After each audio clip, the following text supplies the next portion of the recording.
안녕하세요. 저는 30대 초반 남자입니다. 평소 유튜브로 사연 듣는 걸 좋아하는데요. 그런 의미에서 제 사연도 역대급 통쾌한 이야기입니다. 저희 집은 부모님께서 강남에서 크게 고깃집을 운영하시고 있어요. 부모님께서 경제적으로 여유가 있으시다 보니 어릴 적부터 부족함 없이 자라올 수 있었던 건 다 부모님 덕분이라고 생각합니다. 지금도 물론 돈 걱정 없이 살고 계시고요. 저희 부모님 노후 걱정은 제가 안 해도 될 정도니까 꽤 만족하고 있고요. 저는 회사도 서울에서 다니고 있고 한 번도 서울을 떠나서 살아본 적이 없습니다. 지금도 부모님과 함께 서울에서 살고 있고요. 제가 평생 서울에서 살아왔기 때문에 결혼을 하더라도 당연히 서울을 떠나서 살 생각은 전혀 없었고요. 신혼집을 구한다면 당연히 신혼집도 서울에서 구해야 한다고 생각했습니다. 경기도에서 서울까지 출퇴근을 하는 친구들이나 직장에 같이 다니는 선후배들을 보면 그렇게 힘들어 보일 수가 없더라고요. 저는 현재 대기업 법무팀에서 일하고 있고요. 그래서 소개팅이 자주 들어오는 편이었습니다. 소개팅에서 유명 법무법인 다니는 여자분을 소개받아서 만났는데 이렇게까지 하는 사람은 처음이어서 저도 모르게 마음이 가더라고요. 법 얘기는 잘 통해서 좋았는데 이런 면까지 있으신 줄은 몰랐어요. 아니, 이렇게까지 하실 필요는 없는데 어떻게 이런 생각까지 하세요? 마음은 고마운데 아무래도 조금 부담이 되네요. 마음만 받을게요. 소개팅 했을 때 현도 씨가 지연 씨 어머님께서 빵 좋아하신다고 했던 게 생각나서요. 아버님께서는 과일 킬러라고 하셨잖아요. 이건 모두 현도 씨 덕분이랍니다. 마침 지나가는 길에 과일이랑 같이 빵집이 보이잖아요. 이건 순도 100% 제 마음이니 사양 말고 받아주시면 감사하겠습니다. 너무 부담스러워하지 마시고요. 사다 달라는 이야기는 아니었는데 지연 씨는 정말 섬세하시네요. 빵이다 과일까지. 생각도 못했는데 그렇게까지 이야기해 주시니. 그러면 저희 엄마랑 아빠께 드릴게요. 정말 너무 좋아하시겠어요. 감사해요. 현도 씨 부모님께서 좋아해 주신다면 정말 좋겠네요. 그렇다면 저야 너무 감사한 일이니까요. 그럼 현도 씨도 부모님과 함께 맛있게 드셔주세요. 저는 이만 가볼게요. 네, 지연 씨 멀리 안 나갈게요. 조심히 가세요. 그리고 다음엔 고기 어때요? 제가 한우로 쏠게요. 이렇게 받았는데 그냥 넘어갈 순 없죠. 그래도 되나요? 정말요? 우와, 저 너무 행복한데요? 고마워요, 현도씨.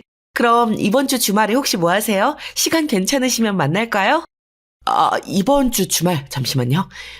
네, 괜찮은 것 같아요.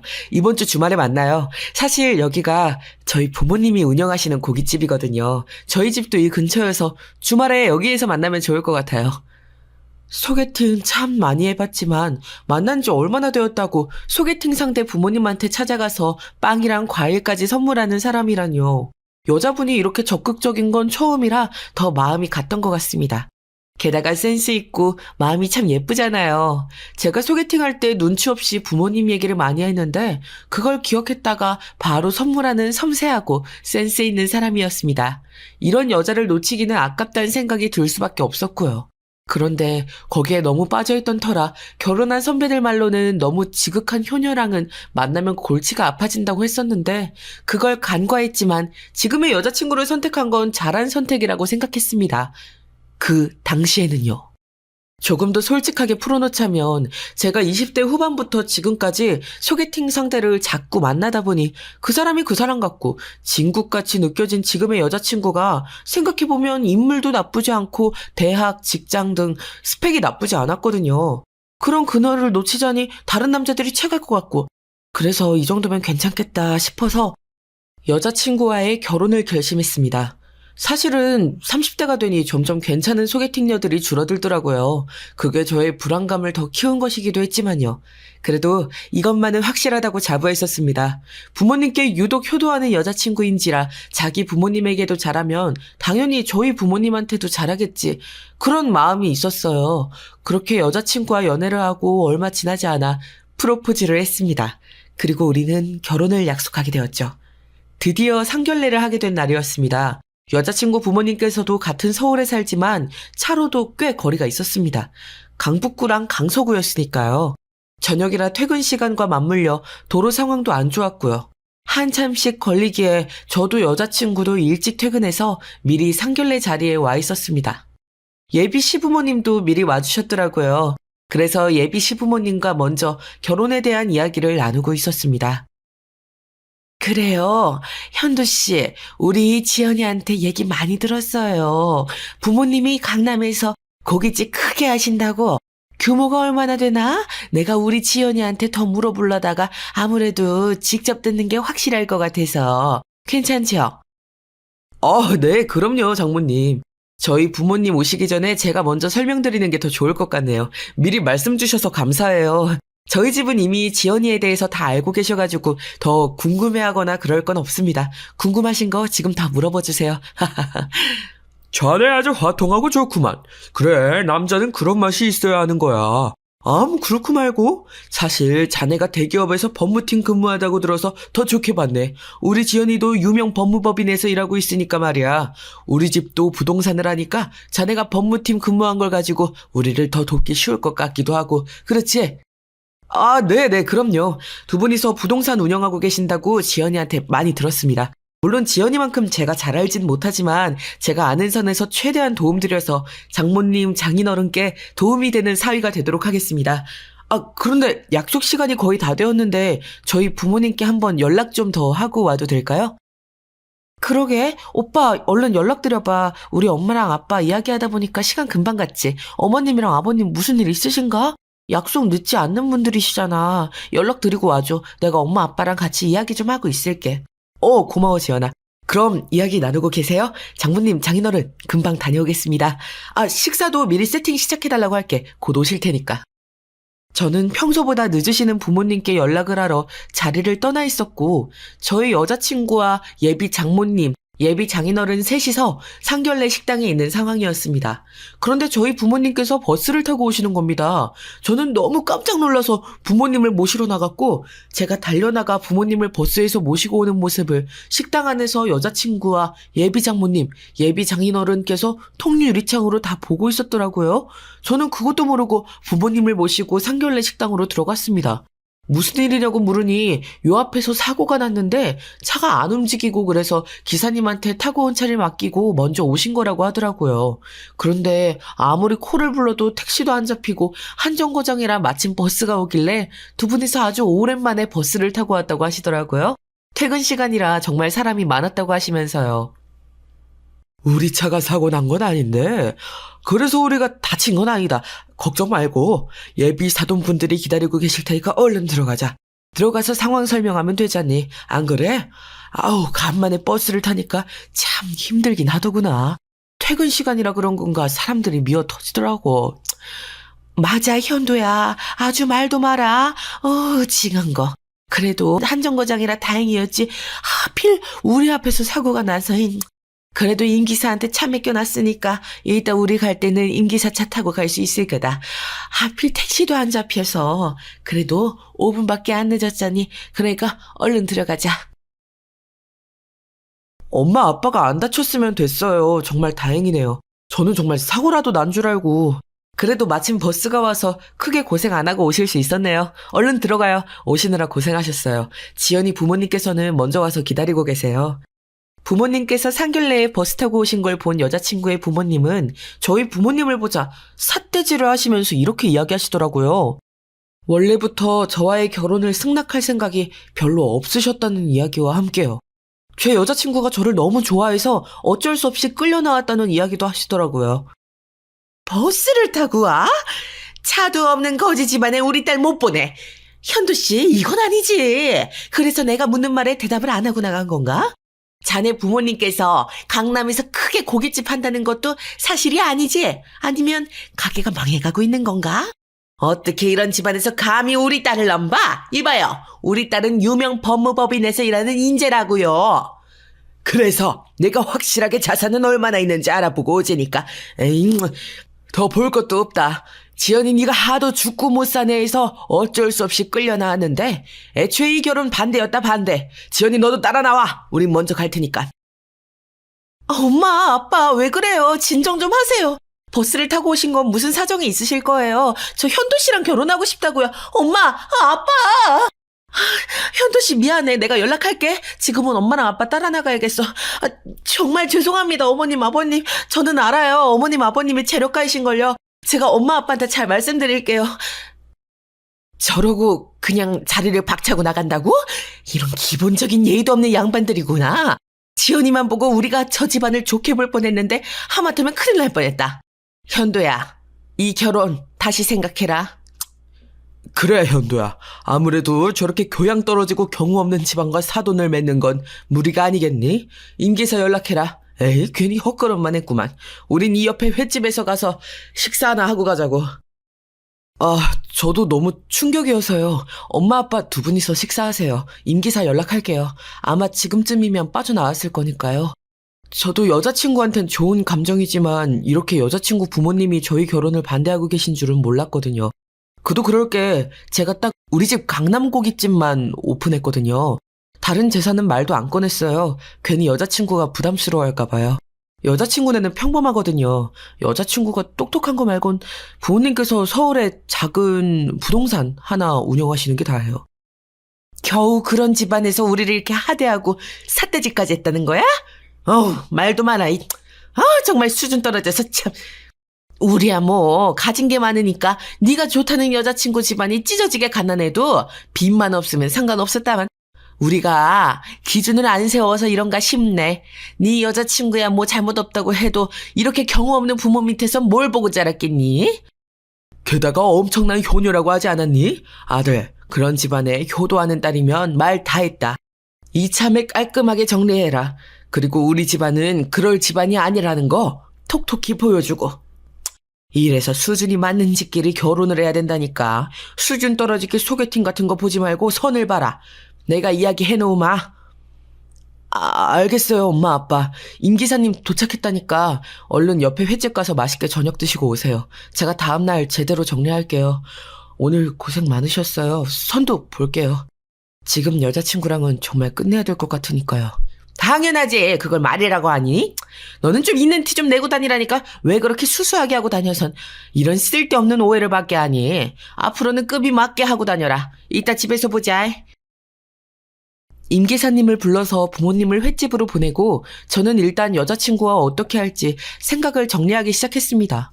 여자친구만 놓고 보면 저는 허영심도 없고 착하고 부모님께 잘하는 효녀라고 생각했기에 괜찮은 스펙에 나쁘지 않은 결혼 상대라고 생각했었거든요. 물론 그렇게 사랑해서 결혼을 결심하는 건 당연히 아니었고요. 그저 순수해 보였고 부모님을 챙기는 모습이 보기 좋았던 게 다였으니까요. 그런데 이번 일로 확실히 알게 되었습니다. 여자친구는 물론 여자친구 부모님까지 전혀 순수하지 않은 사람들이란 걸 말이죠. 여자친구는 여자친구 부모님에게 저와 저희 부모님 자산을 알아본 것을 아직 말하지 않았더라고요. 그러니까 여자친구 부모님이 저와의 결혼을 반대했겠죠. 이번 상견례 자리에 저희 부모님이 기사가 운전하는 차를 타고 올 걸 아는 여자친구가 이번 상견례로 자신의 부모님에게 결혼을 반대할 이유가 없다는 걸 보여주려고 한 것 같더라고요. 하지만 저는 여자친구가 저희 자산을 다 모르고도 좋아해준다고 생각해서 결혼하려고 했던 거였거든요. 선은 너무 뻔하잖아요. 모든 자산이나 부모님이 뭐 하는지랑 다 알고 만나는 거라 연애를 한다는 느낌이 없을 테니까요. 저는 선이라는 게 참 꺼려지더라고요. 저의 일부만 알고도 저라는 사람을 순수하게 좋아해줄 그런 사람을 찾고 있었는데 그동안 여자친구의 연기에 정말 깜빡 속아 넘어갈 뻔한 거였죠. 여자친구에게 연락이 계속 왔지만 저는 받지 않았습니다. 다음 날이 주말이라 어차피 여자친구는 집에 있을 거고 저처럼 부모님과 같이 사는 여자친구에게 저희 부모님 정체를 밝히는 게 한 번에 정리될 것 같아서 그렇게 하기로 결심했거든요. 상견례 다음 날 저는 저희 집에 주차해 놓았던 최고급 벤츠를 타고 여자친구네 집으로 달려갔습니다. 그리고 여자친구와 여자친구 부모님을 불렀죠. 어제는 연락할 상황이 아니었어, 지연아. 지금 집에 부모님 같이 계시지? 나와, 집 앞이야. 할 말이 있으니까 부모님도 모시고 내려올래? 오빠, 내가 얼마나 오빠 연락 기다렸는지 알아? 전화해도 다 씻고 정말 너무해. 나 이대로 오빠랑 끝인 줄 알고 얼마나 걱정했는데. 알겠어. 우리 엄마 아빠도 모시고 내려갈게. 그리고 엄마 아빠한테 오빠네 잘 산다고 대충은 얘기해놨는데 오빠가 제대로 설명해주라.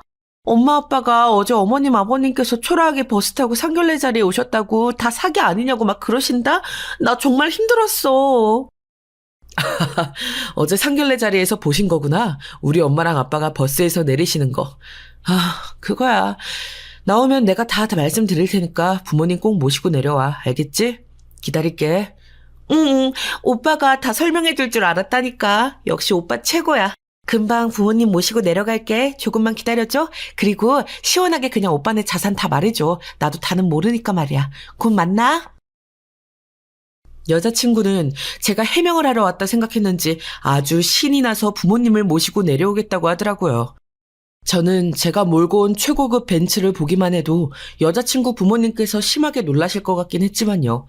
아니나 다를까 불신의 눈으로 가득하던 여자친구의 부모님은 저의 최고급 벤츠를 보자마자 어쩔 줄을 몰라 하면서 해명을 바라는 눈빛으로 바뀌더라고요. 참 빠른 태세 전환에 저는 쇠기를 박았습니다. 저희 부모님의 정체를 밝혔거든요. 그랬더니 그 자리에서 여자친구 부모님은 개거품을 물더라고요. 이미 후회해도 때는 늦었지만 말이죠. 아니 자네는 이건 최고급 벤츠잖아. 지금 우리 딸한테 사기치려고 이걸 가져온 건 아닐 테고. 아니지. 뭐가 어떻게 된 거야? 혹시 지연이 네 말이 진짜 사실인 거니? 보시는 그대로입니다. 저희 부모님께서는 기사가 모는 차를 타고 다니시거든요. 강남에서 유명한 고깃집은 취미로 운영하시는 거고요. 강남에만 상가 건물이 몇 채고 별장이 몇 개인데요. 어제는 상견례 식당에 거의 다 왔는데 앞에서 다른 차들이 사고가 나는 바람에 교통이 너무 지연돼서 버스를 타신 거고요. 딱 한 정거장이었다고 하시더라고요. 다행히도. 그러면 버스를 타고 온 게 정말 우연이라는 말인가? 참. 이 최고급 벤츠를 보니 그게 맞는 것 같기도 하고 그나저나 강남에 상가를 그렇게 많이 소유하고 계신가? 왜 진작 우리 지연이한테 털어놓질 않은 거야? 우리도 어제는 오해할 만한 상황이 아니었는가? 이런 건 대화로 풀자고. 어이?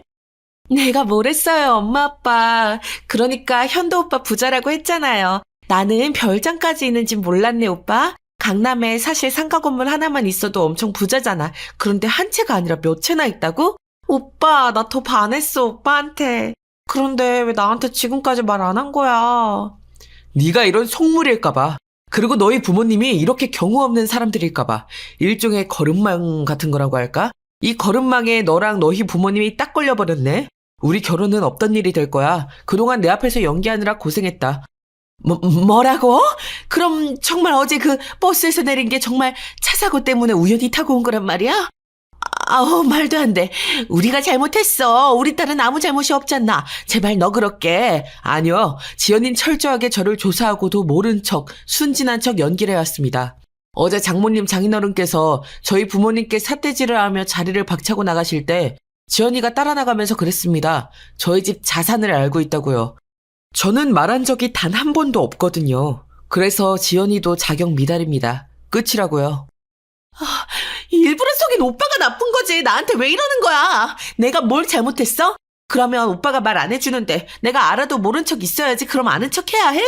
오빠가 나한테 그러면 안 되지. 내가 오빠한테 어떻게 했는데? 내가 얼마나 많은 공을 들였는데. 그게 네 패착이야. 차라리 끝까지 모른 척 했어야지. 우리 사이는 여기서 끝이야. 돈만 밝히는 너희 부모님을 원망하려거든 해. 나랑은 이제 상관없는 일이니까. 개거품을 물며 망연자실하고 있는 여자친구와 여자친구 부모님 앞에서 보란듯이 제 차로 돌아와 쌩 하고 지나가 버렸습니다. 여자친구는 그 뒤로도 계속 전화를 하길래 가볍게 차단을 해버렸고요. 이제 다 끝난 사이에 뭘 어쩔 수 있겠어요. 여자친구가 앞으로 저보다 더 부자인 사람을 만나는 건 아마도 다시 태어나지 않으면 힘들 텐데 평생 배 아파하며 살겠죠. 아니면 또 다른 사람에게 가짜 효녀인 척 돈은 아무래도 상관없다는 순진한 연기를 하면서 속이려고 하려나요? 뭐 어떻게 살든 저와는 이제 상관이 없습니다. 결혼 전에 오히려 여자친구와 여자친구 부모님의 민낯을 제대로 알 수 있어서 정말 다행이었죠. 그렇게 여자친구와 빠르게 헤어진 후 저는 여자친구에 대한 미련이 하나도 없어서 그런지 이렇게 할 거라고는 전혀 생각을 못했습니다. 제가 말해줬었던 부모님이 운영하시는 강남 큰 고깃집 앞에서 저와 저희 부모님이 나타날 때까지 계속 기다리고 있었더라고요. 매일매일 고깃집에 와서 질리지도 않는지 여자친구와 여자친구의 어머니를 결국 수상하게 여긴 직원들이 저한테 말을 해서 제가 와보게 돼서 알았죠. 그 상견례 날을 일은 우리가 정말 미안하네. 어떻게 안사돈이랑 바깥사돈한테 자네가 잘 이야기 좀 해주면 안 되겠나? 아, 그리고 우리 지연이가 자네에 대해 알아본 게 그렇게 잘못인가? 제발 한 번만 다시 이 결혼을 생각해보면 안 되겠나? 그래, 현도 오빠. 우리 이대로 끝낼 순 없는 거잖아, 안 그래? 우리 결혼하려고 했던 사이였어. 이렇게 쉽게 정리되는 사이 아니라고. 제발 한 번만 다시 결혼을 긍정적으로 돌려보자, 어? 아니, 매일같이 여기 와서 한다는 소리가 고작 그거야? 한때 결혼까지 생각했던 사이로서 여기까지만 하는 겁니다. 경찰 불러서 끌어내기 전에 그만하고 가주세요. 이지연 너도 그러는 거 아니야. 얼른 부모님 모시고 가. 소란 피우지 말고. 내가 이렇게 빌게. 응? 내가 무리했다는 거 인정하네. 시간을 돌릴 수만 있다면 얼마나 좋을지 몇 번을 후회했는지 모르네. 우리 집 양반도 그렇고 사죄라면 얼마든지 사죄할 수 있어. 자네가 너무 평범하게 하고 댕겨서 자네 집안이 그 정도까지인 줄은 정말 꿈에도 몰랐어. 그래서 자네랑 결혼을 반대했던 거고. 지금은 뭐 아무래도 상관없습니다. 여기까지 들어드리는 게 마지막이에요. 정말 이제는 경찰 부르는 수밖에 없습니다. 이거 명백한 영업방해예요. 저는 따님과 다시 잘해볼 생각이 하나도 없습니다. 다시 찾아오시면 이제 이런 경고에서 끝나지 않을 겁니다. 그래, 불러봐. 그래봤자 뭐 나를 여기서 끌어내기라도 할 건가? 참, 남자가 말이야 그렇게 속이 좁아가지고 앞으로 큰일은 못하겠네. 안사돈 바깥사돈한테 이야기 좀 잘해달라니까 그걸 그렇게 못해주나? 에? 뭐 그렇게 대단하시다고 그렇게 해도 되는 건가? 에? 엄마 정말 왜 그래? 더 빌어도 모자를 파네. 그럼 어떡해요? 진짜 도움이 안 된다니까 도움이. 오빠 우리가 잘못했어. 우리 엄마도 이렇게 사과하시잖아. 그러니까 제발 좀 받아줘. 우리 결혼 다시 진행해보자고. 제발 부탁이야.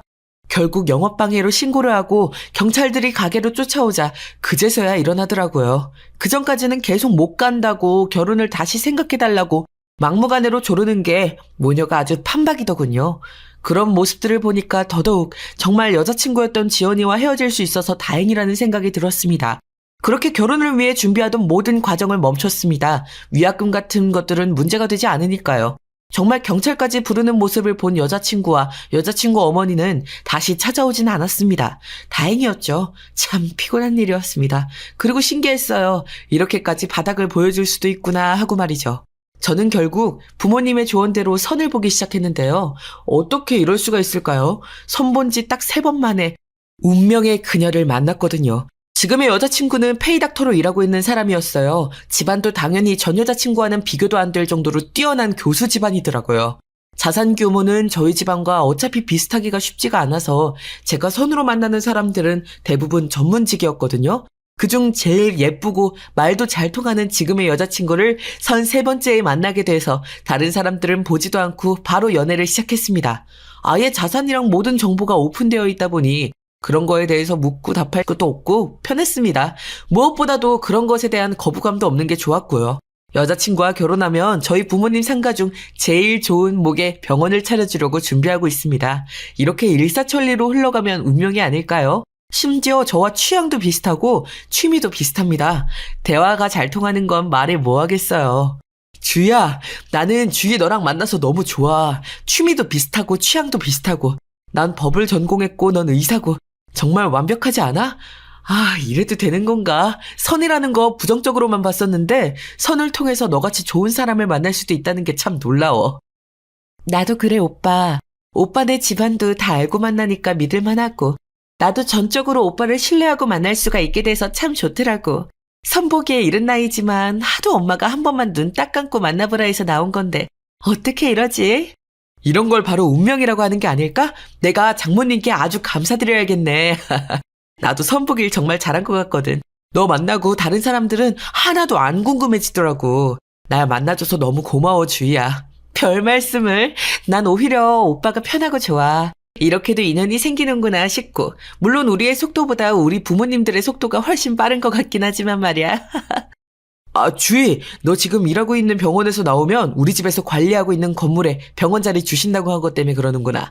아, 그건 부담 가지지 말고 기쁜 마음으로 받아주면 좋겠어. 아이, 그건 당연하지. 나만 우리보다 우리 부모님들께서 워낙 잘 서포트 해주시니까. 그래서 그걸 이야기한 거였어. 우리 사귄 지 그렇게 오래되지도 않은 건 사실이잖아? 오빠가 나한테 아직 프로포즈 안 한 것도 그렇고.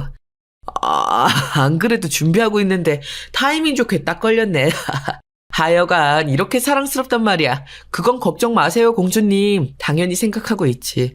난 우리 주희랑 함께면 결혼해서 잘 살 수 있을 거라고 확신하거든. 오빠도 참. 그러면 기대할게. 내 취향 알지? 기대된다. 선으로 만나서 이렇게 될지 정말 몰랐는데. 난 이게 내 인생 처음 선이었단 말이야. 알지. 몇 번이고 주희 네가 얘기해줬잖아. 난 네가 나의 첫 선 상대였어도 너랑 연애했을 거야. 주희 넌 정말 내가 찾던 사람이니까.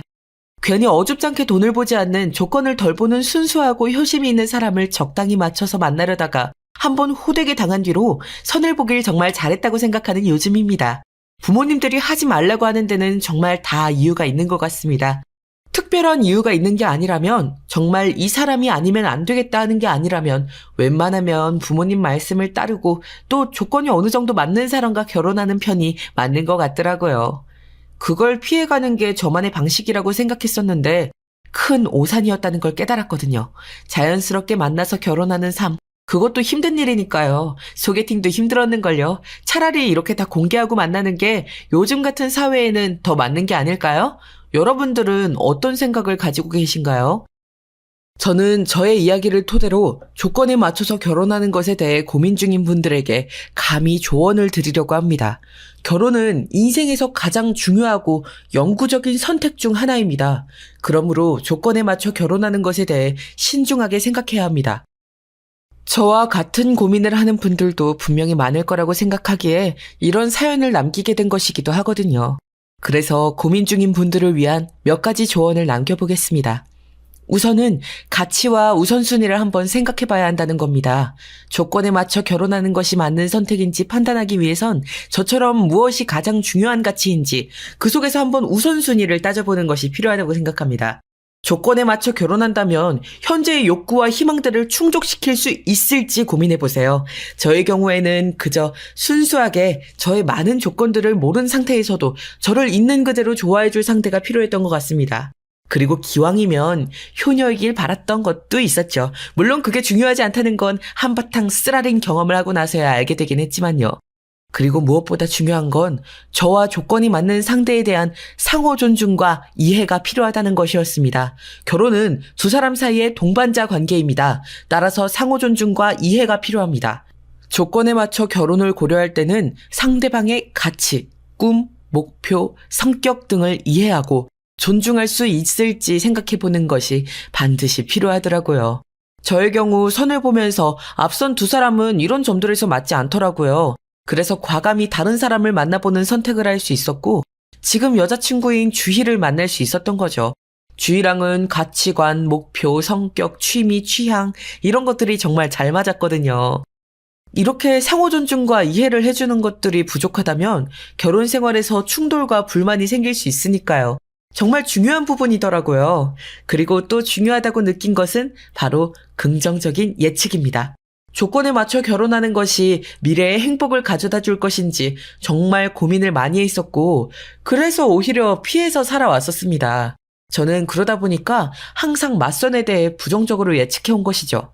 그러다 보니 자꾸 엉뚱한 상대들만 만나오며 시간 낭비를 했다고 생각이 들더라고요.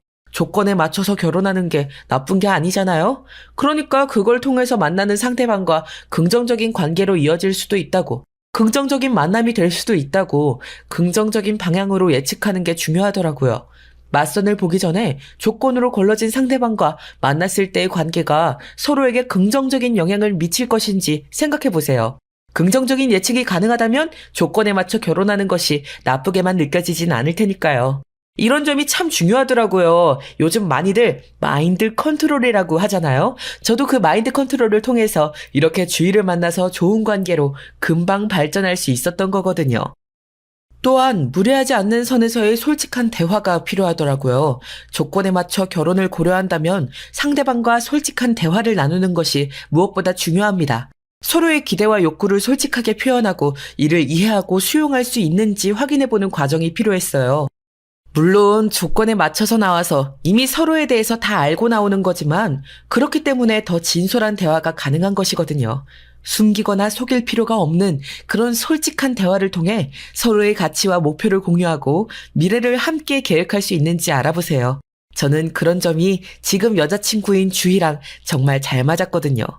마지막으로 여러분들의 내면을 먼저 들여다보시라고 말씀드리고 싶네요. 조건에 맞춰 결혼하는 것이 자신의 내면과 일치하는지 생각해 보셔야 합니다. 저도 제가 원하는 건 조건보다 순수한 사람이라고 생각했는데 사실 그걸 숨기고 있었다는 것 자체가 제 내면은 조건에 어느 정도 부합하길 바라는 모순적인 마음이 있었던 거더라고요. 참 아이러니하죠.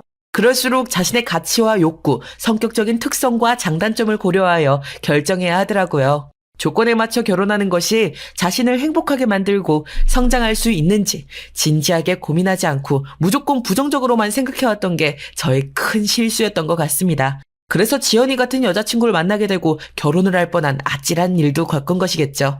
결혼은 개인의 선택이지만 저의 이야기를 들어주신 여러분들께서는 조금 달랐으면 좋겠습니다. 정말 옛말 틀린 거 하나 없다는 것처럼 왜 조건 맞춰서 결혼하라고들 하시는지 전 알게 되어서 이렇게 이야기를 쓰는 것이니까요.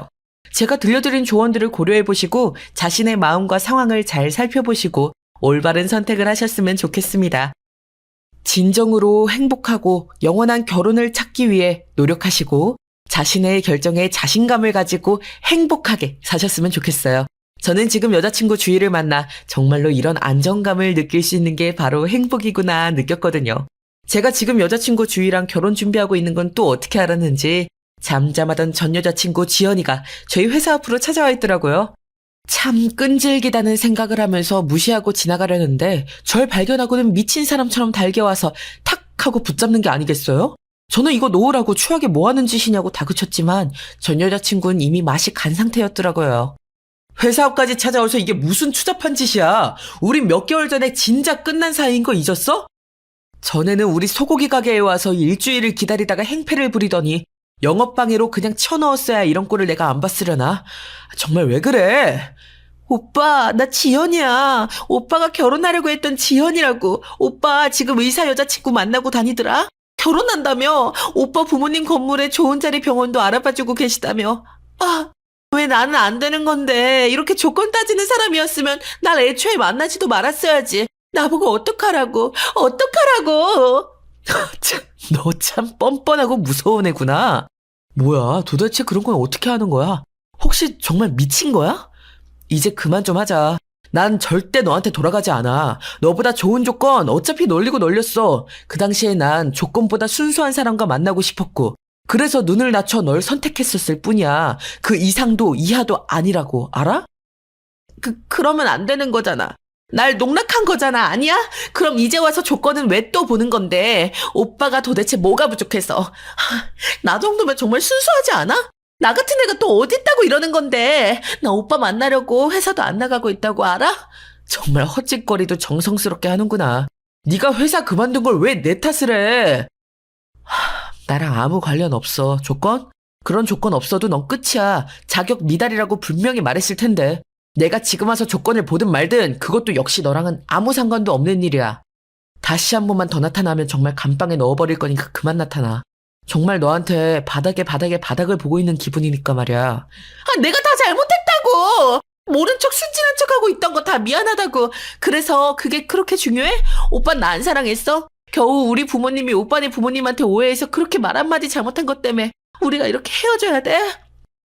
고작 말 한마디라니. 그래, 그 말 한마디에 너의 민낯과 너희 부모님의 인성이 다 드러나버린 걸 어쩌겠어. 그건 내가 아니라 그 누구여도 그냥 넘어갈 수 없을 거야, 절대로. 입장 바꿔서 생각해봐. 하긴 입장 바꿔 생각하는 게 되는 사람이었으면 애초에 이렇게 와서 피해를 주지도 않았겠지. 정말 이제 법대로 할 테니까 인생 조지기 싫으면 그만 오는 게 좋을 거야. 돈에서 어떻게 살아? 그 의사년 내가 가만두나 봐라. 내가 오빠 그대로 결혼하는 거 보고만 있을 것 같아? 나 무서운 애야. 이거 왜 이래? 나 법 공부한 거 알지? 아주 치밀하게 준비해서 복수할 거니까 각오해. 너 같은 거 하나도 안 무서워. 그럴 시간이 있으면 제발 네 자신을 돌아봐. 정말 추하니까 말이야. 네가 지금 한 얘기 경찰서 가서도 진술하게 될 건 기억해두고. 그럼 이만. 나한테 왜 이래? 나한텐 오빠밖에 없다고. 오빠가 내 인생 최대의 기회였다고. 이렇게 가버리면 나 어떡하라고. 그 이상년에 오빠 아니어도 잘 살 거 아니야, 안 그래? 이렇게 발악하는 전 여자친구를 간신히 떼어놓고 얼른 차를 타고 빠져나왔습니다. 빠져나오면서도 기분이 좋지는 않더라고요. 상황이 이렇게 되자 저는 여자친구에게 결국 전 여자친구 이야기를 할 수밖에 없게 되었고, 만약에 모를 사태에 대비하기 위해서 경호원까지 붙였습니다. 그리고 전 여자친구도 따로 감시하기도 했고요. 티 안 나게 최대한 하려고 했지만 제가 왜 이렇게까지 미친 전 여자친구를 신경 써야 하는지 모르겠지만 곧 무슨 일을 하려고 하든 사전에 미리 막아서 조만간 감방에 넣을 수 있지 않을까 하고 있습니다. 요즘이 참 무서운 세상이잖아요. 여자도 그렇지만 남자들도 안전 이별은 필수인 세상입니다. 특히 지금까지의 인생에서 제일 좋은 기회라고 생각했던 저와의 결혼을 놓쳐버린 전 여자친구의 변해버린 끔찍한 모습은 저에게 많은 의미로 남았습니다. 첫 모습이 좋다고 그게 그 사람의 진실된 모습이 아닐 수 있다는 것. 그리고 의도를 숨긴 사람은 정말 무섭다는 것. 사람이 취해지는 데는 끝이 없다는 것 등등을 말이죠. 인생 공부 이 정도면 정말 제대로 한 것 같죠? 물론 저와 지금 여자친구인 주인은 무리 없이 결혼을 하게 될 겁니다. 축복받으면서요. 아주 행복하게. 어쩌면 드라마나 영화에서 조건 맞춰 결혼하는 것들을 너무나 나쁘게나 비춰서 그런 생각을 해온 건 아닐까. 요즘은 그런 생각도 하게 됩니다. 조건 맞춰서 만나는 것이더라도 얼마든지 그 속에서 좋은 상대를, 평생의 반려자를 만날 수도 있는 건데 말이죠. 미리 앞서서 부정적으로 바라보려면 한없이 부정적으로 볼 수 있는 거겠죠.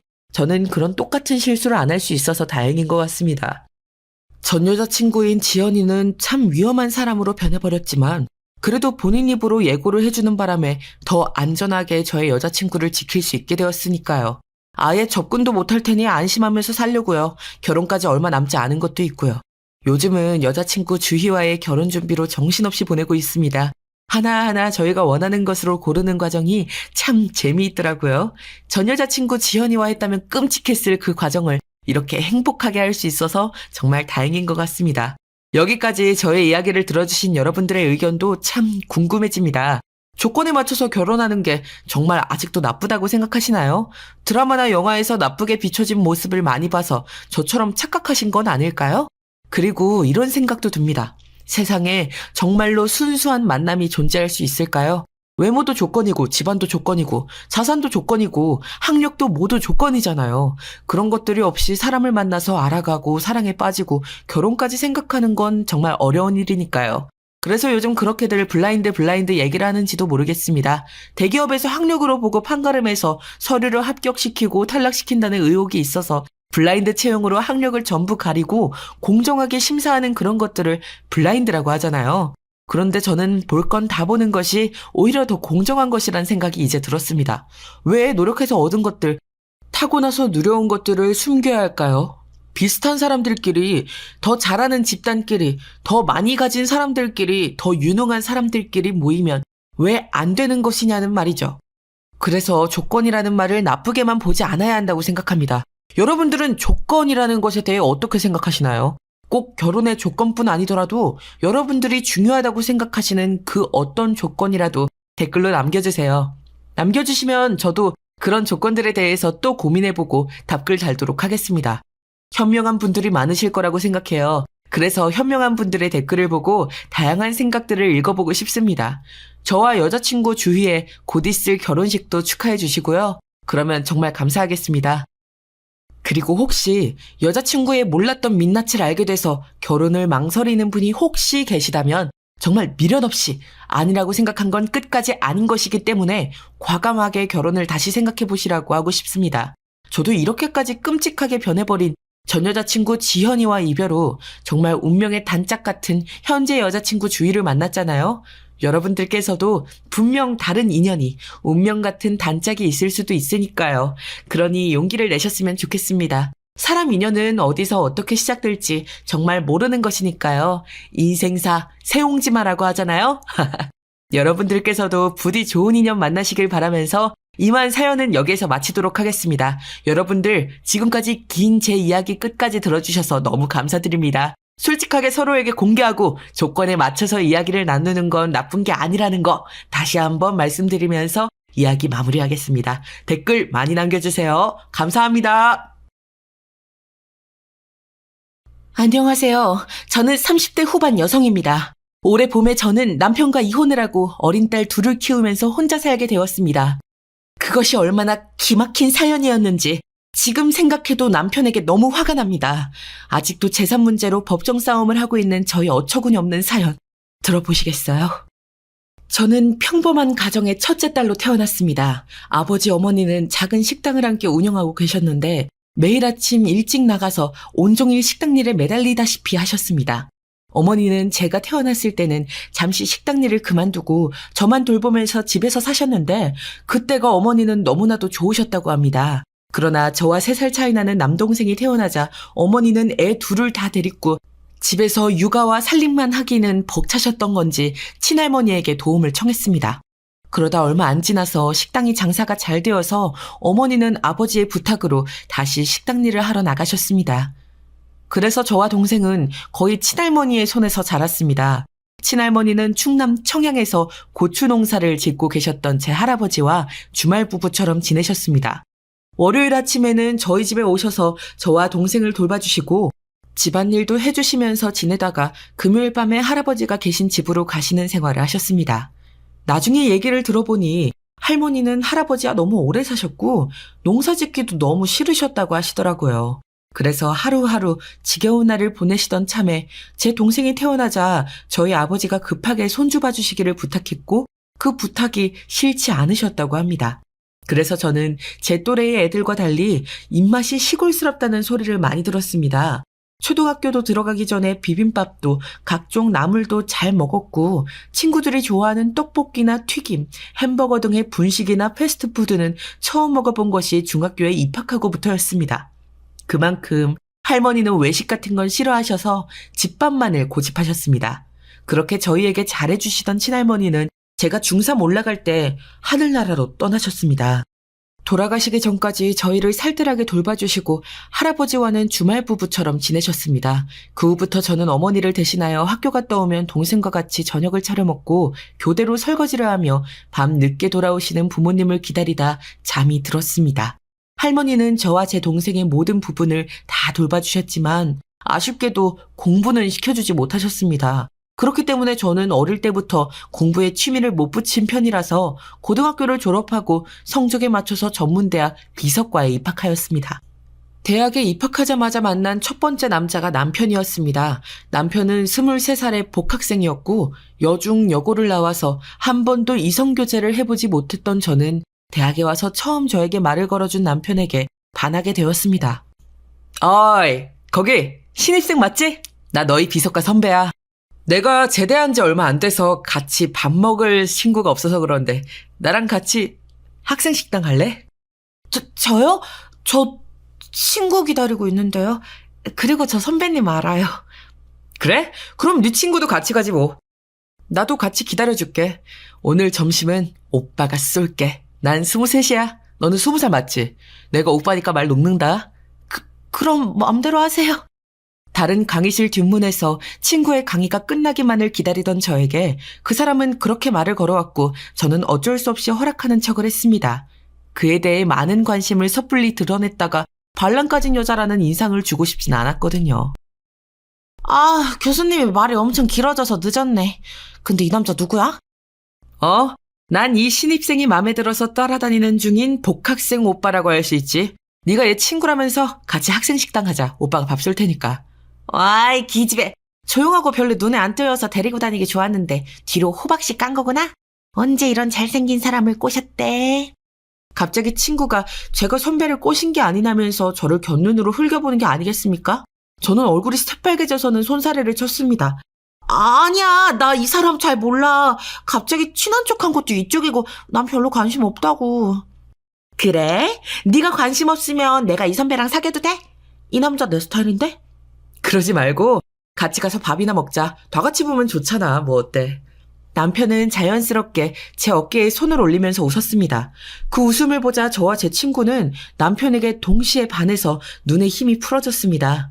그렇게 남편은 페로몬을 잔뜩 풍기고 다니는 바람둥이 같은 인상의 남자였습니다. 옛어른들이 그러시잖아요. 남자는 잘생기면 얼굴값 한다고요. 남편은 자기의 잘생김을 충분히 알고 있었고 그것을 거리낌 없이 무기로 쓰는 남자였습니다. 비서과를 온 것도 보통 남자들이 비서과 지원을 잘 하지 않는다는 것을 알고 온 거라고 나중에 말하더라고요. 사실 남편이 그 말을 할 그때 알아봤어야 하는 건데 그때의 저는 눈앞에 가림막이 하나 딱 서버티고 있었는지 남편의 좋은 점만 보이고 나에게만 그 싱그러운 눈웃음을 칠 것이라고 믿어 의심치 않았습니다. 그러다 얼마 되지 않아서 저는 남편 때문에 대학교에서 사귄 제 하나뿐인 친구와 의가 상하고 말았습니다. 처음에는 셋이 같이 다니면서 조별과제 할 때도 의견이 잘 맞고 좋은 관계를 유지했습니다. 그러다가 졸업 전 마지막 학기 시작할 때 그 친구가 저에게 선배가 좋다며 고백을 하게 되었습니다. 나 진우 선배 좋아하는데 남자로서 좋아해. 아직 고백 안 했는데 졸업하기 전에 고백해서 사귀려고. 그래서 확인할 게 좀 있는데 너 혹시 진우 선배 좋아해? 저는 깜짝 놀랐습니다. 저 역시 선배를 좋아하고 있었고 그 친구보다는 제가 선배에게 관심을 더 받고 있다고 생각했었거든요. 저는 괜한 자존심을 부렸습니다. 남편이 먼저 반한 사람은 나였다고 굳게 믿고 그 친구는 남편의 선에서 알아서 정리해줄 거라고 생각했기 때문에 저는 저도 모르게 거짓말하고 말았습니다. 좋아하긴 하는데 남자로선 아니야. 그냥 좋은 오빠라고 생각하고 있었어. 하지만 진우 오빠가 널 좋아할까? 괜히 고백해서 상처받진 말았으면 좋겠어. 제가 이 말을 하자마자 친구는 얼굴이 새빨개지면서 화를 내는 것이었습니다. 제가 생각해도 그때의 저는 좀 싸가지 없었다고 생각하고 반성하고 있습니다. 뭐? 네가 그러고도 친구야? 친구라면 내가 고백한다고 할 때 잘해보라면서 응원을 해줘야 진정한 친구 아니니? 너 말은 그렇게 하면서 선배한테 다른 감정 있지? 너처럼 겉다르고 속다른 애를 내가 이제까지 친구라고 믿었다니. 아니야, 오해하지 마. 나 그렇게까지 말한 적은 없거든. 나 네가 상처받을까 봐 걱정한 거라고. 네가 정말 진우 선배한테 다른 흑심이 없으면 내가 고백하는 것까지 막을 필요는 없잖아. 네가 무슨 소리를 하든지 난 진우 선배한테 고백할 거니까 말릴 생각하지 마. 그리고 너한테 실망했다. 난 더 이상 널 친구로 생각 못하겠으니까 나한테 다신 연락하지 마. 친구는 그 말을 끝으로 저에게 연락을 하지 않았습니다. 남편은 그 친구가 저와의 사이에서 약간 걸림돌처럼 생각하고 있었기 때문에 저와 친구의 냉정한 기류를 눈치채고 오히려 좋아했던 것 같습니다. 남편은 며칠 후 제게 그 친구에 대해서 물었습니다. 요즘 너 그 친구랑 안 다니더라? 무슨 일 있었어? 그 애 오빠 좋아한다고 하던데 혹시 오빠한테 고백 같은 거 했어요? 그러나 남편은 웬일인지 고개를 저었습니다. 아니? 걔가 날 좋아했대? 처음 듣는 말인데. 나쁘진 않네. 그래서 그것 때문에 너희 헤어진 거야? 참 이상한 일이었죠. 친구는 저와 관계를 끊으면서까지 고백을 할 거라고 호언장담을 했지만 결국 남편에게 끝내 고백하지 못했던 것 같습니다. 제가 속으로 안도의 한숨을 쉬는 동안 남편이 저에게 폭탄 같은 발언을 했습니다. 난 처음부터 너밖에 눈에 안 들어왔었던 거 알잖아. 이제 6개월 후면 나 못 볼 텐데 그래도 괜찮아? 나는 너 보고 싶을 것 같은데. 지금 고백하는 거예요? 오빠가 나 좋다고 하는 거죠? 그래, 그런 거라고 해두자. 어쩔 거야. 나 대한그룹에 비서 채용 지원한 거 알지? 잠실 쪽에 살게 되면 지금처럼 자주 못 볼 텐데. 우리 사귈래? 남편의 고백에 기분이 좋아진 저는 그 친구는 까맣게 잊고 수줍게 고개를 끄덕였습니다. 만약 지금 제가 그 과거 시점으로 갈 수 있다면 저는 도시락을 싸들고 저를 말리고 있었을 겁니다. 하지만 지금을 아는 것은 그때는 몰랐기 때문에 저는 남편을 따라 대한그룹의 비서실에 입사했고 남편은 전무비서가 되었고 저는 비서과에서 여러 행정적인 것들을 담당하는 직원이 되었습니다. 대한그룹에 입사한 후 1년이 지나 저는 남편과 회사 근처에서 동거를 하기로 했습니다. 저희 집은 서울이었지만 남편은 지방 사람이어서 대학 때부터 자취를 했었기 때문에 사귈 때 제가 그 집에 가서 청소도 정리도 빨래도 해주곤 했습니다. 남편은 회사에서는 철두철미했지만 반대로 집에서는 청소나 빨래 등 정리를 잘 안 하는 스타일이었습니다. 처음에는 그런 남편의 갭조차도 사랑스러웠고 챙겨주고 싶었던 것 같습니다. 중학교 때부터 동생을 돌봐온 것처럼 사랑하는 사람을 돌보는 일은 오히려 저한테 충실한 만족감을 주었습니다. 동생이 고3 때까지는 부모님이 고3인 동생 저녁 좀 챙겨주라는 부탁이 있어서 계속 집에 들어왔어야 하지만 동생이 수능을 보고 나서는 거의 남편의 자취방에서 살다시피 했습니다. 아마 그때부터 동거를 하겠다고 생각했는지도 모릅니다. 제 아버지는 제가 남편과 사귀는 것을 알고 그다지 좋아하지 않으셨는데 제가 동생의 수능이 끝난 후부터 거의 집에 들어오지 않자 어느 날 저를 불러 크게 야단을 치셨습니다. 희영아, 너 어떻게 된 거니? 아무리 회사에서 야근이 많아도 그렇지 아직 결혼도 안 했는데 그놈 집에서 자고 오면 어떡해? 너 여자애가 잠은 아무 데서나 자는 거 아니다. 아버지 죄송해요. 하지만 야근하고 차 끊겨서 오빠가 자고 가라는데 그렇게 아버지가 마음에 걸리시면 저 그냥 빨리 오빠랑 결혼할까요? 그러면 되잖아요. 오, 그래. 그럼 되겠네. 당신이 그렇게 걔가 걱정되면 남친이라는 애를 한번 만나봐요. 제대로 된 놈 같으면 빨리 결혼시키면 되잖아. 어차피 그 대기업 비서라며. 둘이서 어느 정도 벌면 집도 금방 살 거 아니야. 그 전까진 그 남자네 집에서 동거하면 되고. 동거는 무슨 딸내미가 결혼도 않고 그 동거부터 하는 게 당신은 허락이 돼? 난 허락 못해. 난 옛날 꼰대라 그런 꼴 못 보겠어. 나는 상관없을 것 같은데 대학 때부터 사귀었으면 뭐 볼 거 다 본 사이 아니겠어요? 네 남친 집 월세만 반 나눠내면 되는 거잖아. 그걸로 식비랑 우리 집 기타 비용 아낄 수 있잖아. 엄마만 허락하면 나 그럼 남친 집에서 살아도 되는 거죠? 아, 좋아라. 이 사람이 나는 반대한다고 했잖아. 이 집안 가장 말을 감히 무시해? 이 그 집에 결혼하기 전에는 동건 아빠 무조건 반대야. 아버지는 결사 반대하셨지만 저는 남편과의 관계에 뭔가 확실한 쐐기를 박을 필요성이 있었기 때문에 얼른 남편에게 동거를 제안했습니다. 그랬더니 남편은 살짝 난처한 표정을 지으면서 이렇게 말하는 것이 아니겠어요? 아니? 아직 결혼하겠다고 한 사이도 아닌데 너희 어머니가 정말 허락하셔? 응, 오빠만 괜찮으면 우리 엄마는 동거 한 1년 하다 그 안에 결혼해도 된다고 하셨어. 왜? 오빠 집에 들어가 사는 대신 집세는 나도 반 낼게. 그리고 생활비도 확실히 분담하고 내가 살림도 해주는데 이런 파격적인 조건이 어딨어? 사실 결혼에 대한 말이 확실히 나온 건 아니었지만 전 그렇게 거짓말을 해버렸고 그때는 거짓말이다 하는 생각은 안 해봤습니다. 저는 1년 안에 그걸 기정사실로 만들어버릴 자신이 있었거든요. 사실 비서관회에서 남편의 외모에 반해서 눈독을 들이고 있던 몇 명의 동료 여사원들이 있었기에 저는 남편과 결혼을 빨리 해야겠다는 위기감을 조금 느끼고 있었습니다. 뭐 희영이가 짐 싸서 들어오겠다는데 말릴 이유는 없지만 나 전무님 비서라 출장도 자주 갈 것 같은데 괜찮겠어? 내 집에 있어도 혼자 있는 시간도 며칠씩 될 건데 그래도 좋다면 난 상관없어. 응, 알지. 오빠 바쁜 거 아니까 난 상관없어. 그래, 그럼 다음 주 중에 이사해. 나도 짐 정리 도와줄게. 그 주엔 주말에 쉬는 날이니까. 저는 너무 좋아서 남편을 껴안고 방방 뛰었습니다. 대학 때부터 좋아하던 사람과 동거라니 정말 꿈만 같았습니다. 남편은 저를 꼭 안아주었지만 아마도 그때부터 머릿속은 다른 생각을 하고 있었는지도 모르겠습니다.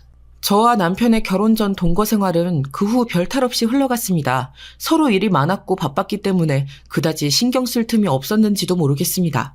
그러나 저는 아무리 기다려도 남편이 프로포즈를 해오지 않아서 조금 신경이 예민해져 있었습니다. 비서과에 있는 여직원들이 남편에게 노골적으로 추파를 던지는 게 보였고 남편도 그것을 적극적으로 막지 않고 때로는 즐기는 듯이 보였거든요. 견디다 못한 저는 비서과 회식 자리에서 남편과 사귀고 있다고 폭탄 발언을 하고야 말았습니다. 언니들, 저 전무님 비서 진우 씨랑 사귀는 중이에요. 그러니까 그렇게들 알고 계세요? 희용 씨 무슨 소리야? 자기랑 진우님이 사귄다고? 에이, 거짓말하지 마. 둘이 너무 안 어울려. 진우님 같이 화려한 남자가 자기 같은 소시민을? 생긴 것도 자기 너무 수수하잖아. 말도 안 돼. 언니들이 그렇게 말할까봐 지금 이야기하는 건데요. 진우 오빠 저랑 같은 대학 나온 거 알죠? 저 신입생 때부터 오빠가 저한테 관심 보이고 사귀기 시작했다고요. 그러니까 이 남자는 제 거예요. 아예 처음부터 못 박아놓을 걸 했다고요.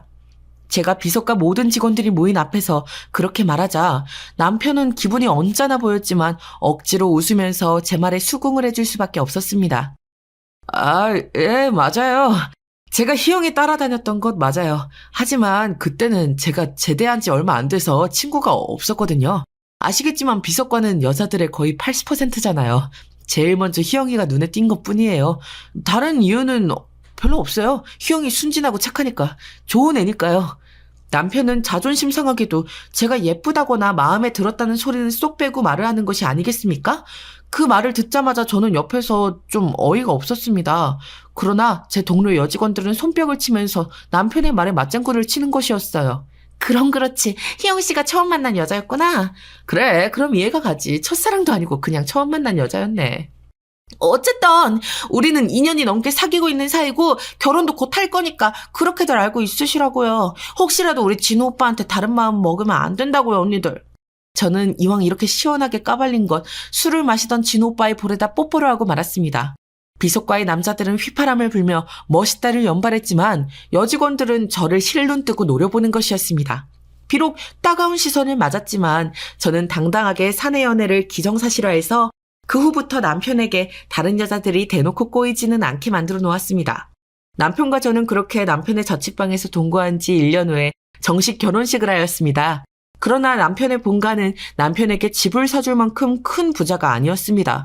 두 분 다 시골서 농사를 지으셨고 본인들 생활비 벌어 쓰기에도 바빠서 남편이 따로 용돈을 안 드리는 것만 해도 큰 다행이었다고나 할까요?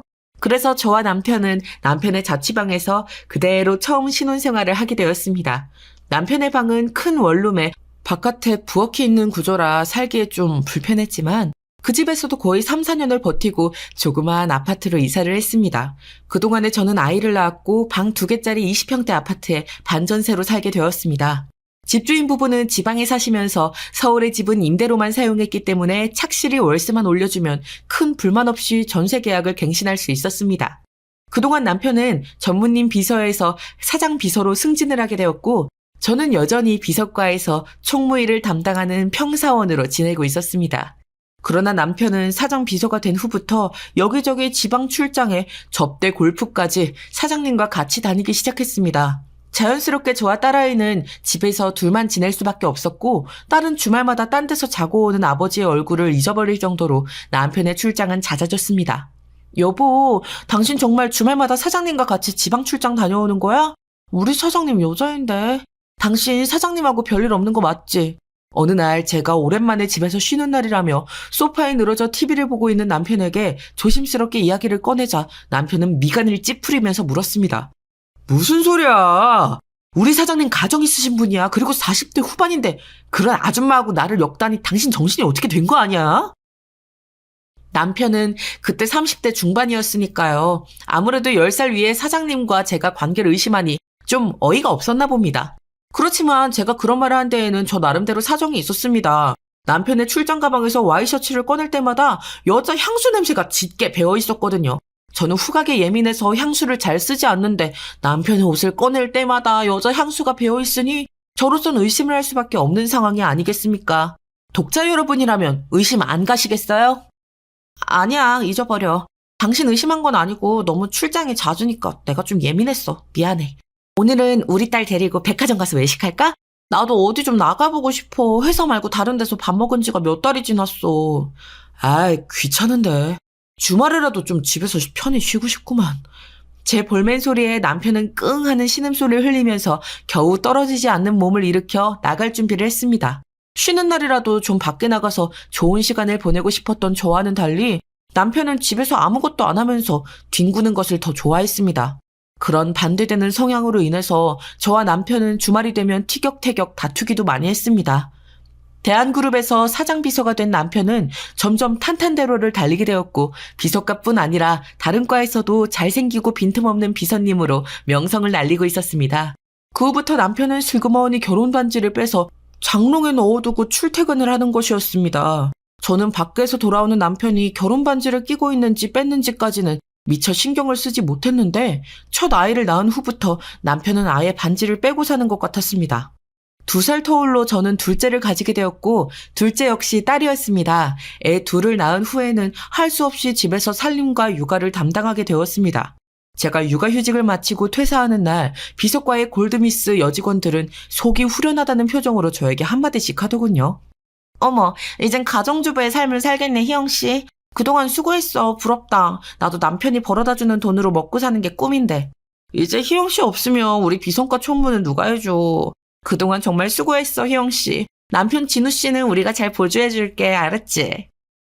퇴식 기념 술자리에서 양 옆에서 얄밉게도 그런 소리들을 하니까 제 불안감은 커져만 갔습니다. 이 여자들은 남편이 유부남이라고 해서 그 마술을 안 뻗을 양심 있는 여자들이 아니었거든요. 혹시나 이 여자들이 남편과 회사 밖에서 놀아나는 일이 생기기라도 한다면 저는 정말 괴로울 것 같았습니다. 저는 이를 악물고 여직원들에게 평소 보여주지 않던 제 딸들 사진을 보여주면서 말했습니다. 네, 언니들 너무 예쁘죠? 제 딸들. 첫째는 3살이고 둘째는 이제 100일이에요. 설마 우리 남편이 이렇게 이쁜 딸들을 두고 바람이라도 피우겠어요? 우리 남편이 그럴 리가 없죠. 저는 남편을 믿어요. 그러니까 그런 쪽으로는 언니들이 걱정 안 하셔도 될 거예요. 어머나, 희영씨 뭘 모르네. 집에 있게 되면 아마 그렇게 믿고 싶을 거야. 하지만 너무 많이 아는 게 더 불안할지 모르니까 그렇게 꼬치꼬치 진우씨에 대해서 캐고 그러지 마. 그런 아줌마들은 꼴불견인 거 알지? 잘도 얄미운 말들을 짓거리는 그 여자의 입을 때려주고 싶은 걸 겨우 참으며 저는 빈속에 술을 계속 부어넣고 있었습니다. 너무 화가 나고 제 자신이 초라해 보였습니다. 하지만 그런 저와는 반대로 남편은 제 건너쪽에서 남자 직원들과 떠들면서 술을 마시느라 이쪽은 거들떠도 보지도 않더군요. 그런데 그때 깜짝 놀랄 일이 벌어졌습니다. 남편의 상사인 여사장님이 회식 자리에 나타난 것이었습니다. 사장님은 우리 비서과 사람들이 모여있는 테이블을 한번 휘둘러 보더니 천천히 입을 열었습니다. 어머, 우리 회사 비서과 여직원들 다 여기 모여 있었네. 오늘 무슨 일로 회식하는 거예요? 아니, 진우 씨도 있었네? 사장님의 등장에 남편은 갑자기 튀어 일어나더니 사장님 옆자리로 가는 것이었습니다. 그러더니 남편은 굳이 세수를 시켜 넘치도록 사장님 잔에 맥주를 따라주는 것이었습니다. 오늘 희영 씨가 퇴사하는데 그 기념 회식을 하고 있었습니다. 희영 씨가 이제 주부의 삶을 산다고 하네요. 희영 씨가 자기 와이프 아니야? 무슨 남이 이야기하는 것 같이 하고 그래. 이제 희영 씨랑 자기네 애들 둘 먹여 살리려면 진우 씨가 더 열심히 뛰어다녀야겠어. 다음 주에 해외 출장 있는 거 알지? 네. 이미 숙소 예약이랑 비행기 티켓 예약, 렌터카 예약 다 끝났습니다. 남편의 우렁찬 복창 소리에 남자 직원들은 놀라서 웅성웅성 자기들끼리 속닥거렸습니다. 그러나 사장님은 아랑곳하지 않고 남편의 어깨에 손을 얹어 토닥거리면서 끈적한 웃음을 지었습니다. 어머, 우리 진우 씨 덕분에 내가 매번 출장이 편하다니까. 희영 씨가 집에선 잘 보필해줘, 우리 진우 씨. 저는 정말 어이가 없어서 헛웃음이 절로 나왔습니다. 제 앞에서 뻔히 제 얼굴을 보면서 제 남편에게 노골적으로 우리 진우 씨라니요. 추파를 던지는 건 어찌 보면 남편이 아니라 여사장이 아닐까 의심이 되는 장면이었습니다. 하지만 남편의 직속 상관에게 일개 비서과 평사원 따위가 뭐라고 말할 수 있는 처지도 아니고 사장님과 남편이 바람을 피우고 있다는 확실한 증거는 없는 게 사실이니 저는 잠자코 술만 마셨습니다. 속으로는 그 여자의 머리채를 다 잡아 뜯어놓고 싶었지만 말이지요. 그 후로는 아이들 크는 것만 보면서 몇 년을 살았습니다. 저희 부모님도 식당을 하셔서 제 육아나 집안일을 도와주실 수 없고 시골에서 농사를 지으셨던 제 시부모님 역시 그럴 수 없었습니다.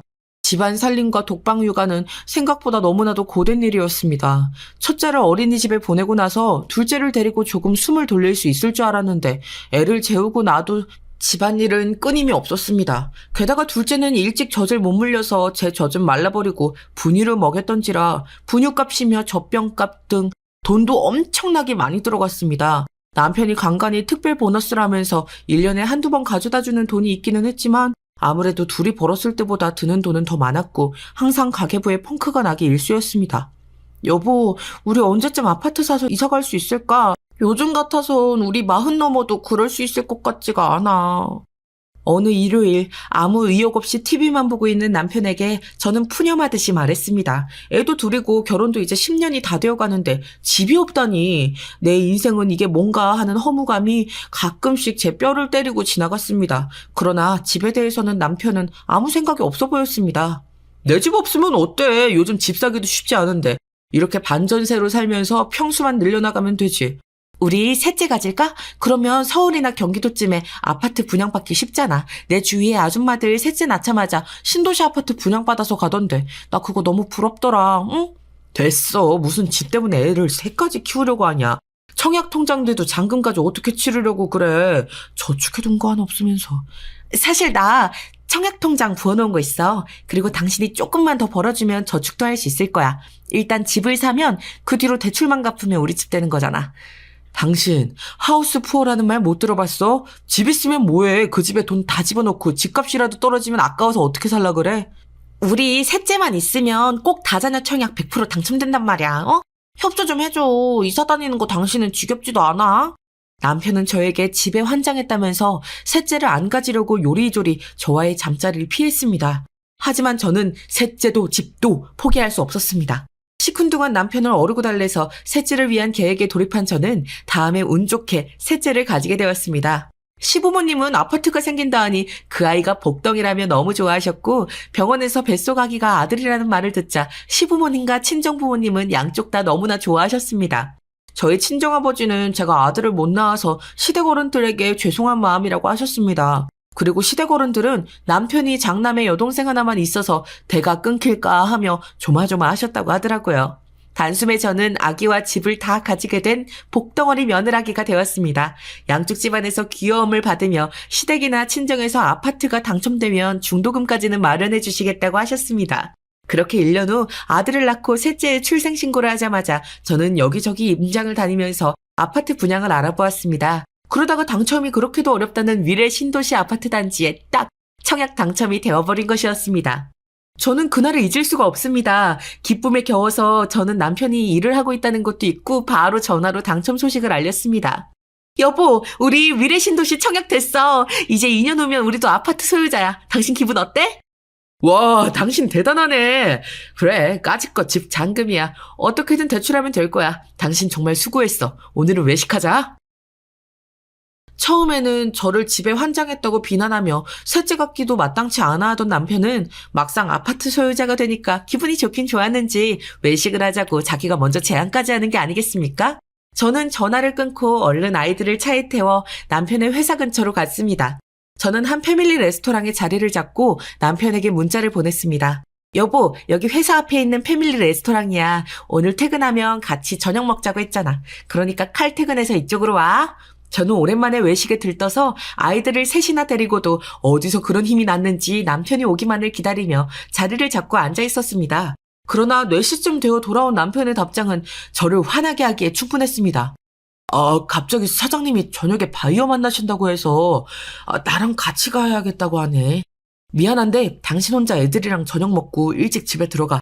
알았지? 우리 축하는 나 퇴근하고 집에서 소주나 한잔 하자.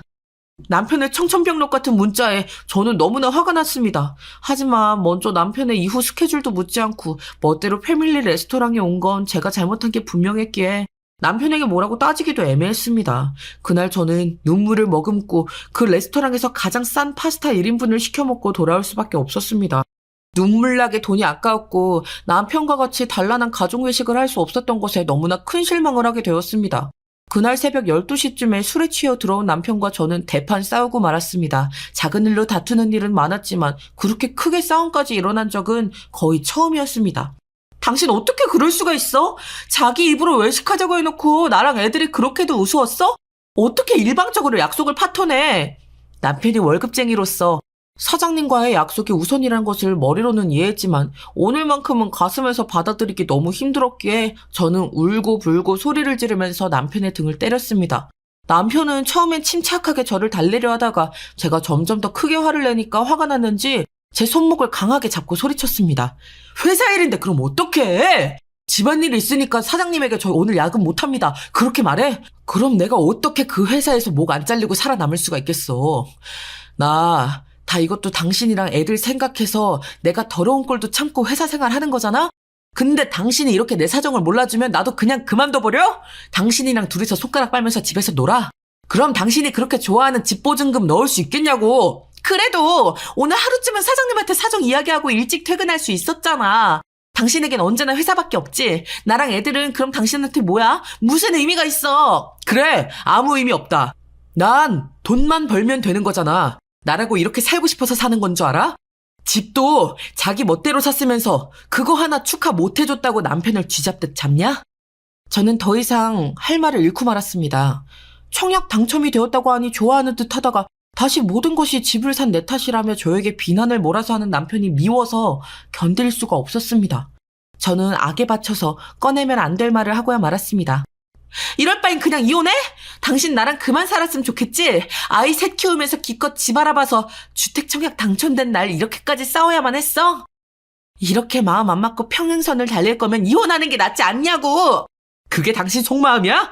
이제 아주 막 나가네. 내가 왜 이혼해? 난 절대 이혼 안 해. 지금 이 상황에서 이혼해버리면 우리 애들은 어떡해? 애들이 받을 상처는 어쩌라고? 눈물이 범벅이 되도록 울면서 생각해보니 제가 너무 이기적으로 남편에게 쏘아붙여버린 것이 후회되었습니다. 저는 울면서 남편의 품에 안겼습니다. 내가 잘못했어요. 당신도 밖에서 스트레스 많을 텐데 너무 내 생각만 하고 내 힘든 것만 크게 느껴지나 봐. 그래도 쉬는 토요일엔 외식도 하고 공원도 가고 나 혼자 육아하는 거 아니라고 생각되게 신경 좀 써줘요. 나만 혼자 애 낳은 것도 아니고 셋이나 혼자 돌보려니까 나 너무 힘들어. 소리 지르지 않고 조곤조곤 말을 하니 남편도 한풀 꺾였는지 제 등을 토닥거려 주었습니다. 그렇게 저희 부부의 1차 이혼 위기가 지나갔습니다. 그 후로 저는 완전히 집안일에만 신경 쓰고 딸 둘은 어린이집과 학교에 보냈습니다. 막내 아들은 아직 2돌이 되지 않아서 집에서 키우고 있었습니다.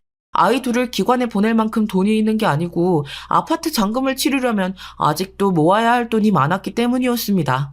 남편은 사장 비서로 일을 하면서 비서실 팀장까지 맡아서 하게 되었습니다. 월급이 조금 오른 건 좋은 일이지만 안 그래도 바빴던 남편의 주말은 거의 없는 것이나 마찬가지가 되어갔습니다.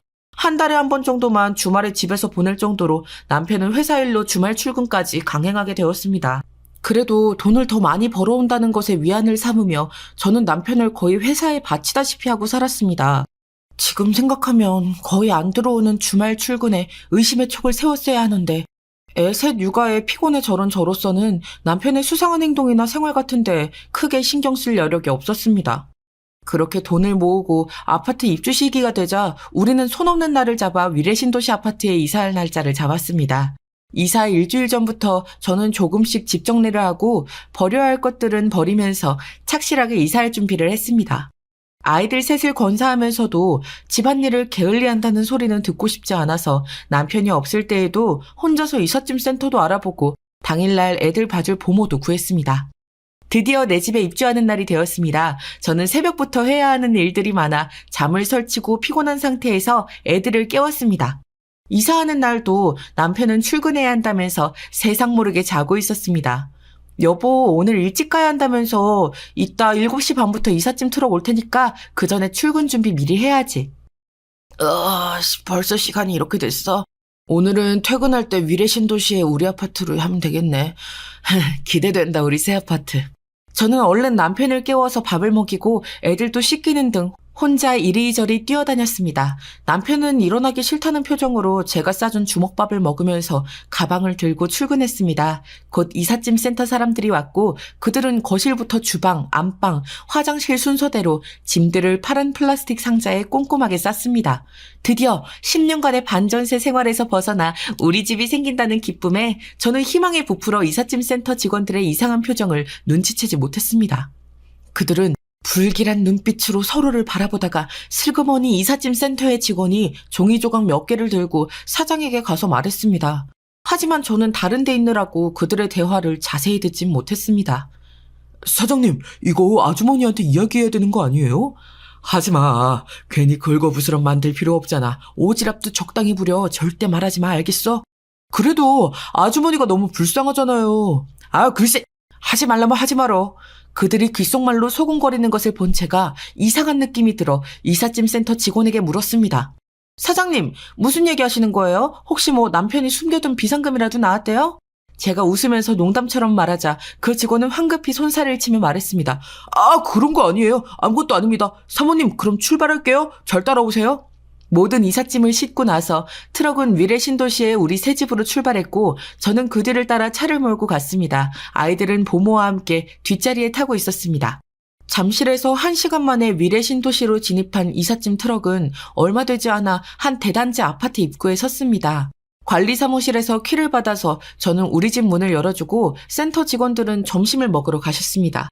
저도 애들과 함께 단지 안 분식집에 가서 밥을 먹고 다시 집으로 오니 그새 이삿짐을 하나둘씩 들여놓고 계시더라고요. 저는 보모에게 단지 내 놀이터에서 애들과 놀아달라고 한 다음 집 안으로 들어와 가구 놓을 위치를 꼼꼼하게 알려드렸습니다.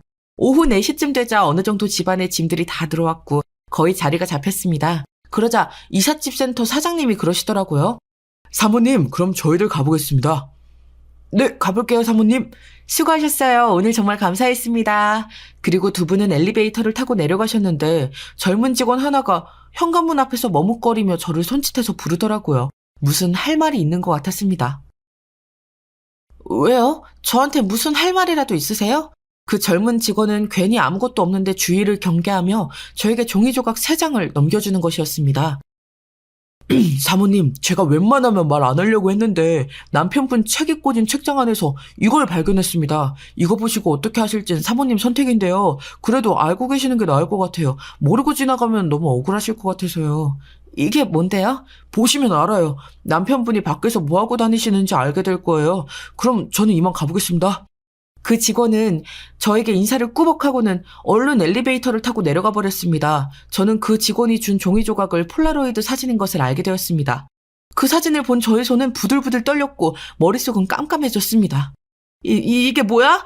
어떻게 이런 짓을 뻔뻔하게 이러고 집에 와서 밥을 먹고 잠을 잤다고? 그 사진에는 나체의 남편과 여사장 그리고 웬 여자 하나가 벌거벗은 채로 뒤엉켜 있는 모습이 찍혀 있었습니다. 두 여자를 아는 남편의 표정은 잔뜩 술에 취해 있었는지 얼굴이 불그스레하게 변해 있었습니다. 그 다음 사진에는 여자 둘이 벗은 채로 이불을 덮고 웃고 있었고 마지막은 여사장이 남편에게 입을 맞추는 모습이 담겨 있었습니다. 이건 말도 안 돼. 어떻게 이럴 수가. 저는 얼른 사진들을 보이지 않게 협탁 서랍 속에 넣어놓고 생각을 해보려고 했지만 너무 충격이 커서 제대로 된 생각은 할 수 없었습니다. 그때 5시가 되었는지 놀이터에서 보모가 아이들을 집까지 데려다주고 말했습니다. 저 사모님 5만 원 주시면 저 갈게요. 다음에 다른 알바가 있어서요. 그래요. 수고했어요. 그녀는 제 하얗게 질린 얼굴이 걱정이 되었는지 몇 번이나 뒤를 돌아보았지만 저는 제 구겨진 자존심을 그래도 이름도 모르는 그녀에게 들킬 수는 없어 억지로 웃음을 지어 보였습니다. 그녀가 사라지자 저는 다리에 힘이 풀려 그 자리에 털썩 주저앉았습니다. 그러니까 언제부터였어? 이 연놈들이 나 모르게 출장 가고 해외 가서 이렇게 더럽게 놀고 다녔단 말이지? 내가 너 절대로 용서 못해. 그리고 그 사장이란 년도 절대! 그 자리에서 무사히 있을 수 없게 해주겠어.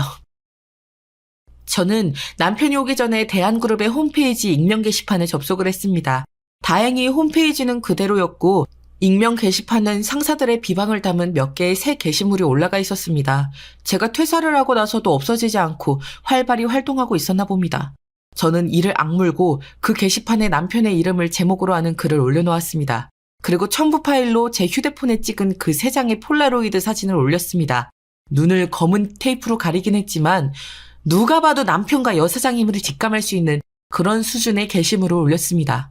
가정이 있는 여자와 부하 직원의 불륜 행각. 이 글을 보시는 분들은 내일 그 두 사람을 보면 한마디씩 해주기 바람. 집에 있는 너희 배우자들은 그 사실을 알고 있느냐고. 그렇게 해놓고 저는 찬물을 마시면서 놀란 가슴을 진정시키고 솟구치는 화를 누르고 있었습니다. 애들 밥을 먹인 후 7시쯤 되자 남편이 케이크를 하나 사들고 들어오더군요. 뻔뻔한 그 낯짝을 보고 싶지도 않았지만 저는 겨우 분노를 눌러 참고 억지로 웃으며 남편을 맞이했습니다. 당신 왔어? 이건 웬 케이크야? 그래도 우리 새 집으로 이사 왔는데 내가 당신 수고했다고 뭐라도 해주고 싶어서 사왔지. 나 잘했지? 응, 밥 먹고 우리 케이크 먹자. 내가 밥 차려줄게. 씻고 와. 남편은 샤워를 하러 갔고 저는 집에 남은 반찬으로 밥을 차렸습니다. 아이들은 놀이터에서 놀고 피곤했는지 밥을 다 먹자마자 잠자리에 들었습니다. 저는 안방에 들어가서 협탁 서랍에 있던 그 더러운 사진을 꺼내가지고 남편의 밥숟가락 옆에 펼쳐놓았습니다. 남편은 아무것도 모른 채 욕실에서 나와 식탁 쪽으로 다가오더군요. 그때 눈에 띈 폴라로이드 사진을 뒤집어보며 남편은 물었습니다. 이건 뭐야? 여보, 당신 이거 본 거야? 저는 그 순간을 기다려왔기에 남편의 귀싸대기를 짝 하고 시원하게 날려주었습니다. 그리고 바로 무서운 표정으로 대들며 남편에게 소리쳤습니다. 그래, 봤다. 도대체 그 사장년이랑 밖에서 뭔 지랄을 하고 다닌 거야? 도대체 언제부터였니? 둘이서 나 엿먹이고 불륜짓거리 하면서 좋았어? 이 나쁜 새끼야? 너 같은 건 내일부터 회사에서 얼굴도 못 들고 다닐 테니까 기대해. 알았어? 그리고 이 집도 너 같은 새끼가 살기엔 너무 좋아. 그러니까 바로 팔아서 딱 반으로 나눠. 너 같은 바람둥이 새끼랑은 못 살아. 이혼해. 그리고 애들 양육권은 내가 가질 거고 넌 돈 벌어다가 양육비나 내놔. 제가 숨도 안 쉬고 남편에게 퍼부어대니까 남편은 뒤통수를 세게 맞은 양 잠시 아무 말도 못하고 있더라고요. 그러다가 남편이 한다는 소리가 가관이더군요. 아니야, 이거 진짜 딱 한 번 실수한 거야. 사장님이 강압적으로 하라고 해서 어쩔 수 없었어. 당신이 모르는 게 있는데 우리 사장님 변태야. 시끄러. 그런 얄팍한 수에 내가 넘어갈 줄 알아? 너도 좋아서 그년이랑 잔 거 다 알아. 억지로 했으면 그 표정이 어떻게 나오니? 저는 첫 번째 사진을 가리키며 남편에게 소리를 질렀습니다. 남편은 부들부들 떨며 제가 가리킨 사진을 보았습니다. 거기에 찍힌 남편은 아무리 봐도 그 상황을 100% 즐기고 있는 짐승과도 같은 비열한 놈이었습니다. 너는 지금 상황에서 입이 10개라도 할 말 없어. 닥치고 이혼 도장이나 찍어. 이 집 사길 잘했네. 안 그랬으면 너랑 그 사장년이 바람 피우고 다니는 줄도 모르고 바보 등신처럼 살고 있었을 거 아니야? 여보, 나 좀 살려줘. 나 그 자리에서 쫓겨나면 당신한테 양육비 못 보내. 그러니까 그 사진이라도 내려줘. 제발 부탁이야. 그러나 저는 두 손 모아 싹싹 비는 남편의 꼴도 보기 싫었고 그 두 사람을 용서하고픈 생각이 들지 않았습니다. 저는 말없이 애들 방으로 들어가 문을 잠갔고 남편은 할 수 없이 조용히 안방으로 들어가서 자는 것이었습니다. 여러분도 그 다음날 대한그룹이 어떻게 되었는지 눈에 훤히 보이실 거라고 생각합니다. 회사 내에 있는 익명 홈페이지였지만 그 3장의 사진으로 사장을 비롯한 비서과의 모든 직원들이 그 사실에 대해서 알게 되었습니다. 아침에 그 사실을 보고받고 당황한 사장은 얼른 그 게시물을 삭제했지만 비서과 내에서 아니 사내에서 그 게시물을 본 사람들은 그 헐벗은 여자가 사장임을 못 알아보는 사람은 없었다고 하네요. 게다가 제 남편도 쌍으로 수치심을 당하도록 만들어놨고요. 그 일로 인해서 사장은 물러났고 제 남편도 사표를 쓸 수밖에 없었다고 합니다. 무언의 압박으로 회장실에 불려가 자기 딸과의 관계를 신문당하듯 대답해야 했다고 나중에 그 비서실 내에 아는 언니가 그러더군요. 그러면서 저더러 독한 년이라고 아무리 자기 남편을 제 손으로 고발할 줄은 몰랐다고 하였습니다. 그러나 저는 제가 심했다고 생각하지 않습니다. 만약 제가 그 문제를 모르는 척 덮고 넘어갔으면 제 남편은 그 여사장과의 관계를 끊을 생각을 하지 않았을 테니까요. 바람을 피운 쪽뿐만 아니라 그 사장의 남편 역시 알 건 알아야 한다는 생각이었거든요. 그래도 사장은 회장 딸이라서 그런지 사장직에서만 물러났지 그 남편에게 형사고발은 안 당했다고 하더라고요. 사장은 남편에게 거액의 위자료를 주고 이혼하고 미국으로 도피했다는 소문이 돌았습니다. 그러나 저는 제 남편에게 형사고발을 했고 지금 이혼소송 및 재산 분할 소송을 하고 있습니다. 제 남편을 고발한 이유는 어느 날 저희 집에 와서 다짜고짜 제 아들을 데리고 가버렸기 때문입니다. 저는 남편에게 아들을 돌려달라 하였지만 시부모님까지 합세하여 아들은 그 집 4대 독자라며 돌려줄 생각을 하지 않습니다. 여러분, 방귀 낀 놈이 성내는 것도 정도가 있지요. 어떻게 그럴 수가 있습니까? 저는 딸 둘을 데리고 그 집을 나왔지만 아들을 뺏긴 상태입니다. 저는 무슨 일이 있어도 제 아들을 되찾을 생각입니다. 그리고 그 집은 경매에 넘어가 매각되고 나면 집값의 반을 저에게 주기로 되어 있습니다. 제 이야기는 여기서 끝이 났습니다. 내 집을 가질 꿈에 부풀어 있던 순간에 남편의 부정을 알았고 제 행복은 산산조각 나버리고 말았습니다. 호사다마라고 하던가요? 계속 좋은 일만 있을 수는 없지만 저도 언젠가는 이 악몽 같은 시간을 벗어나서 제 아이들과 함께 재개할 수 있는 날이 빨리 왔으면 좋겠습니다. 제 긴 이야기 들어주셔서 감사합니다.